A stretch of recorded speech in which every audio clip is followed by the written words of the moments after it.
Hal-abuurka ay si gooni ah u sameeyaan dhalinyarada iyo gaar ahaan haweenka si aad arkaysaan caawa howlku waa buuxaa waxaana halkan lagu soo bandhigay hal-abuuro kala duwan oo ay iyagu si khaas ah u sameysteen dhalinyarada halkan joogta oo ay markaasi doonayaan inay ku xaliyaan caqabadaha waaweyn ee haystay dhalinyarada iyo haweenka ee shaqo la'aanta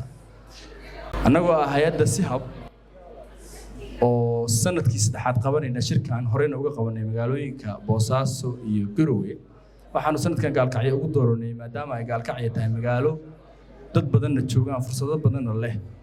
inaanu sanadkan u dooranay inaanu ku qabanno bandhigan waxaana noo muuqatay inay bandhigan u baahnaa inuu intaan ka weynaado waxaase balan qaadaynaa in hadda kadib bandhigyada waaweyn inaanu xaggan ku soo badin doono waxaan ku faraxsanahay saa uga soo qayb gasheen waa soo dhaweynayaa shirkan hal-abuurayaasha waxa uga gol leenahay in dhalinyaradu ay ku dhiiradaan inay hal-abuur sameeyaan dhowr raba ha ahaado oo ganacsi oo qofkaasi wax ka bedelay noloshiisa iyo kan qoyska iyo kan dalka intaba waxaan ku faraxsanahay waxa aragteen ay soo bandhigaan dhalinyaradu waxaa noo qorshaysan inaanu dhalinyaradan u sameeyno connection iyo groupyo markaasna aan doonayno inaanu xoojino awoodooda ganacsi